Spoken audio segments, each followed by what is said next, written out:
So typically when you come in, I'll start out by asking you background questions. So typical background questions would be the obvious: your name, your address, your social security number, your date of birth.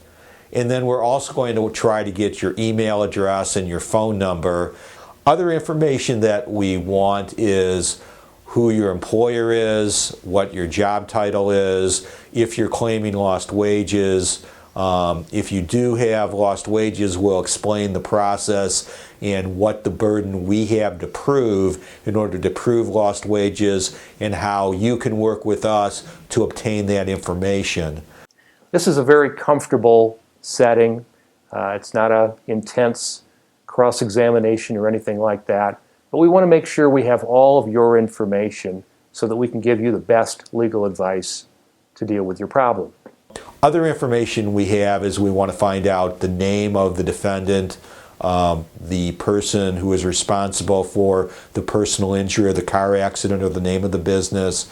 We'll work with you to obtain the name of their insurance company. If it's a car accident case, we're also going to want to know the name of your insurance company and if there's been a claim set up, and then we're going to work to try to obtain a copy of your insurance policy to see if you have medical payments provision, uninsured motorist coverage, rental car, or what else you might have that might help us aid you in the case. But once we get that information, what I tend to do is sit back and ask you, tell me about the accident, tell me about your injury, tell me about your problem. The most important thing at this level is the listening, the hearing, the finding out what your problem is, hearing you discuss the problem. That's the most important aspect of the first meeting.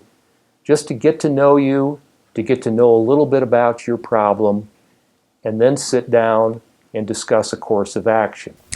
And then some other information we're going to do is, if it's a car accident, we're going to want to get photos of any injuries to you, photos of the property damage to your car, if there's any damage inside the car. Basically, a picture's worth 1,000 words, and any photos or information, we'd rather have too much information than not enough. Another thing that's important in a personal injury case is we want to know if you've ever been injured in a prior auto accident or a prior workers' comp claim, and we also are probably going to want to order up the 5 or 10 years of your family doctor's records before the accident. Why do we do that? Typically in most auto cases or personal injury cases, one of the arguments the insurance company makes on a regular basis is that they're not the cause of the injury, but instead the cause of the injury is a pre-existing condition. So it's very important for us to know whether or not there's prior x-rays, prior MRIs. So for example, if somebody is claiming that they have a herniated disc in their back and they're going to need surgery from this car accident, we may order up the prior records and find that there's a prior MRI. We can get the prior MRI and have the doctor read the 2 MRI films, the before and after film, and therefore it will help us prove our case that the cause of the accident was the accident and not a pre-existing condition. So our goal is to obtain as much information as possible, because the more information we have, the better we can work together as a team to get the best result for you.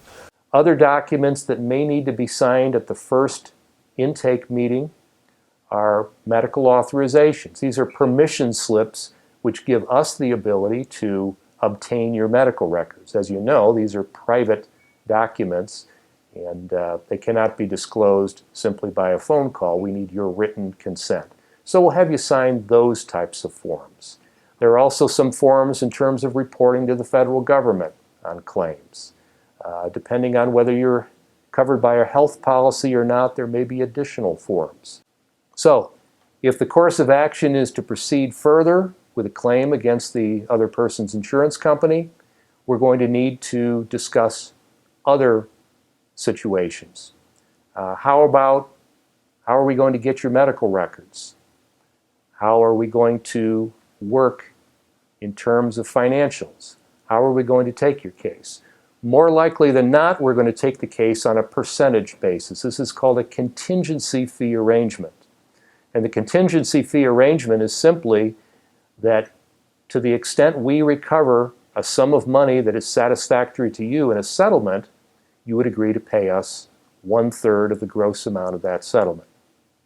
And if that is acceptable to you, I'm going to work and fill in the blanks on a form and give you an opportunity to review that form, answer how many questions you may have, and then if it's satisfactory to you, we'll have you sign the form, I'll sign the form, and you'll walk out of the room with a copy of that agreement.